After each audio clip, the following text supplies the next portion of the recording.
de Belo Horizonte, a 30 quilômetros do centro.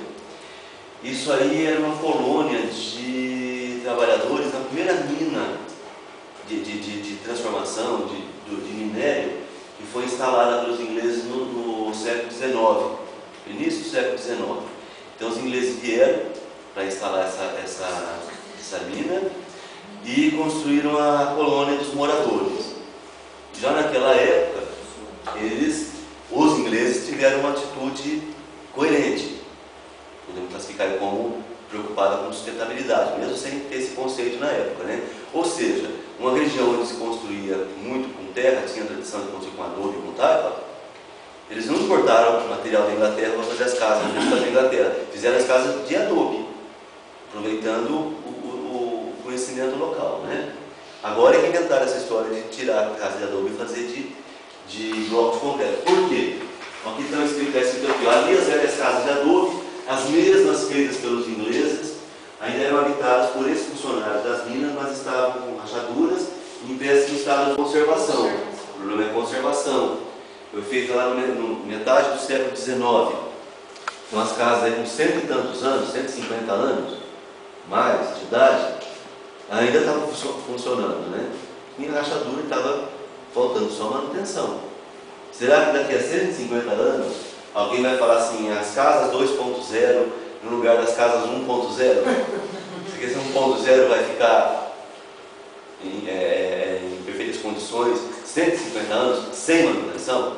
Certamente não, né? Todo material, a durabilidade está relacionada com projeto e manutenção. Todo material cresce, né? Bom, então só para organizar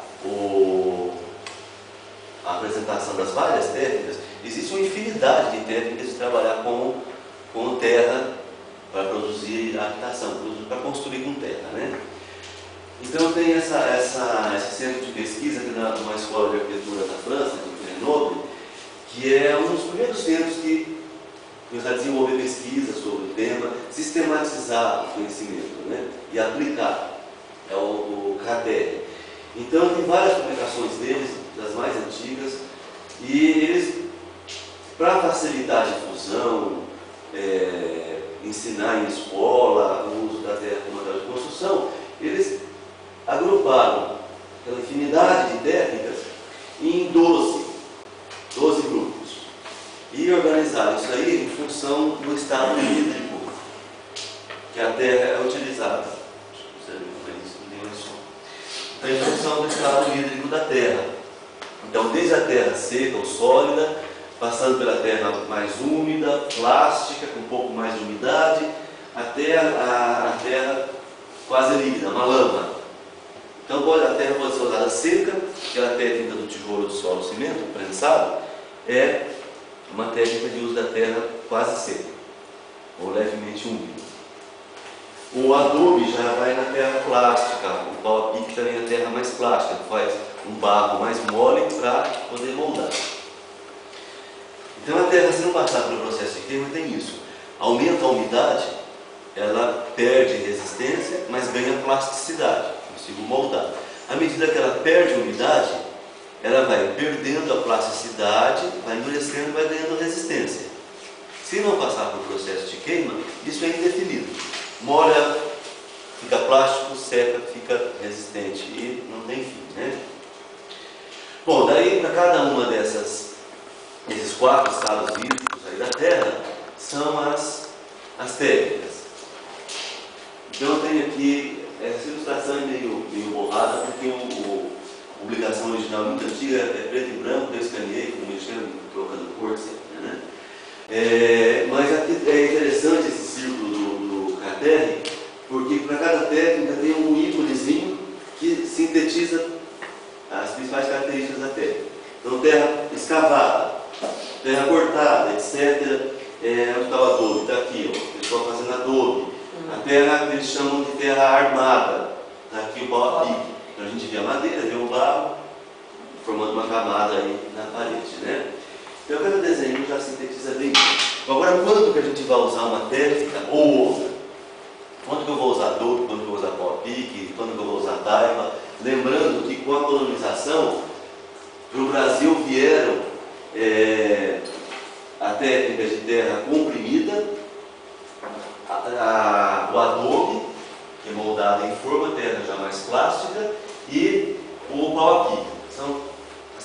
técnicas que os portugueses trouxeram para o Brasil e os espanhóis para a América mais hispânica, né? Ou então, qual técnica a gente vai escolher? Uma das formas de escolher a técnica é em função do tipo de terra que tem disponível. A terra pode ser extremamente arenosa, como de Bauru, pode ser mais argilosa. A terra arenosa tem determinadas características, a argilosa tem outra. A argilosa tem mais liga. A arenosa não tem a mesma coesão, a areia não tem a mesma coesão que a argila. As partículas não se juntam. A gente molha um pouquinho a areia, ela desfaz. O castelinho de areia lá da praia. Com areia seca não dá para fazer. A gente amontoa e vai formar um cone. Vai umedecendo, consegue dar uma... Ela atinge uma certa coesão, a gente consegue dar forma. Mas se molhar demais também, desmilingue tudo, né? Derrete. Então a areia não tem a coesão que tem a argila.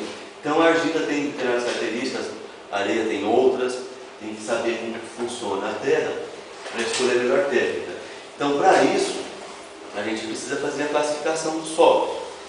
Existem ensaios no laboratório, que são bastante complexos, para fazer a caracterização do solo. Mas também, na antiguidade, como que o leigo, o analfabeto, que nunca viu uma escola, conseguia fazer um terra? Ele tem que também levar em consideração esse conhecimento aí ancestral, né? Eles faziam alguns testes, alguns experimentos, testes, que são de testes expedidos de campo. Faz uma bolinha com uma terra, faz uma bolinha com a outra, umedece, deixa ela plástica, faz uma bolinha aí, sei lá, tamanho de uma bolinha de tênis, né, 4, 5 centímetros de diâmetro, com uma com outra. Deixa cair, uma superfície plana. Deixa cair. Se a terra for argilosa, a hora que a bolinha cair, ela vai ter um determinado comportamento. Se a terra for arenosa, vai ter outro comportamento. Então, mesmo sem saber que chama argila, que chama areia, que chama silt, eu digo, bom, essa aqui é melhor para fazer determinada técnica. Tem uma série de testes, né? Faz a bolinha e deixa secar. Aquela que racha menos, é mais adequada para fazer o adubo. Aquela que quando seca, ela retrai muito e racha muito, é melhor, tem mais liga, é melhor para fazer o pau a pique. E assim por diante, né?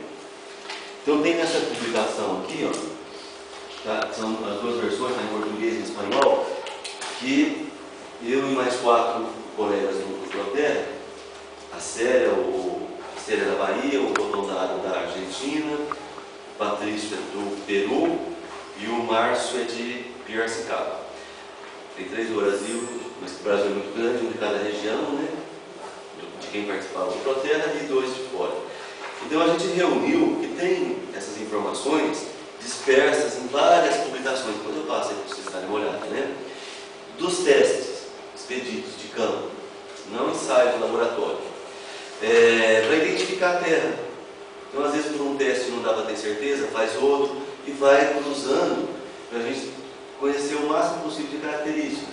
Terra orgânica não é adequada para usar como matéria de construção. Terra que tem matéria orgânica em decomposição não é adequada. É diferente de colocar a fibra. A fibra não está em decomposição. A fibra a gente coloca para diminuir a retração. Então aqui tem uma série desses testes que a gente encontrava na literatura. Alguns a gente adaptou. Daí eu fui fazendo todos, fotografando, está bem ilustradinho. Esse está disponível em PDF? Tá, no final põe o endereço. Dá para baixar na internet, as duas versões, do português e do espanhol, está no site do Proterra, www. No Proterra que passou lá, você já passou esse site, né? Vai ter que você passar lá no final. Eu passei um logozinho, ou depois eu passo no final. Tá. Na outra palestra, eu coloquei essa aqui, acho que eu não tenho colocado. Se tiver, você colocava bem no final, assim, bem grande. Ou depois eu passo lá na oficina, né, na prática. É redeproterra.org. Só, redeproterra.org. Rede sem o E, que é o rede do espanhol. proterra.org. Então aí tem os testes de campo. Daí isso eu brinco muito com os alunos também, que no laboratório a gente faz ensaios, tem a norma, o padrão, tudo. A gente faz os ensaios de laboratório, tudo padronizado, por norma, etc. Então, às vezes eu falo assim, vai fazer aquele teste lá da pironometria. Eu falo, não, teste é aquele da farmácia, né? Da tirinha. Aqui é ensaio. Lá no teste da farmácia, mas só para ter uma ideia, depois se quiser ter certeza, não tem que ir no laboratório fazer